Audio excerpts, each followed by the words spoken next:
Hari keempat latihan tempur pasukan pemukul reaksi cepat atau PPRC di wilayah Poso, Sulawesi Tengah terus berlangsung.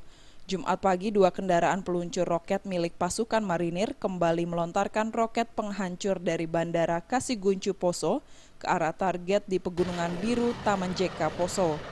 Hanya hitungan detik, roket dengan jenis RM-70 Grad langsung membombardir di balik Pegunungan Biru, Poso.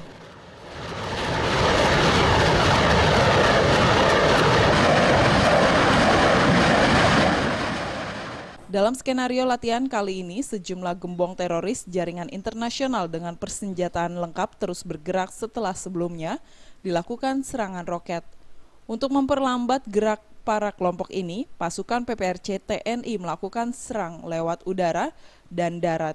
Setelah dilakukan serangan roket, Komandan PPRC mengirim 4 helikopter tempur melakukan serangan tembakan dari heli ke target yang telah ditentukan di Pegunungan Biru dan sekaligus melakukan patroli udara. Hari ini penghancuran sasaran pokok, ya. Kemudian musuh kan taktik dan strateginya sama dengan kita, dinamis. Begitu dihancurkan di sasaran pokok, dia pindah, lari dilakukan pengejaran kan gitu, ya kan?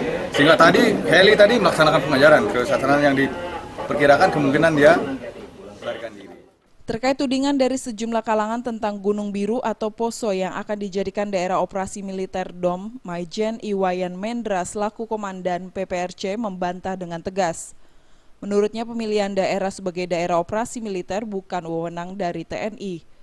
Keputusan itu merupakan keputusan politik, namun TNI dalam hal ini siap melaksanakan segala perintah dari negara.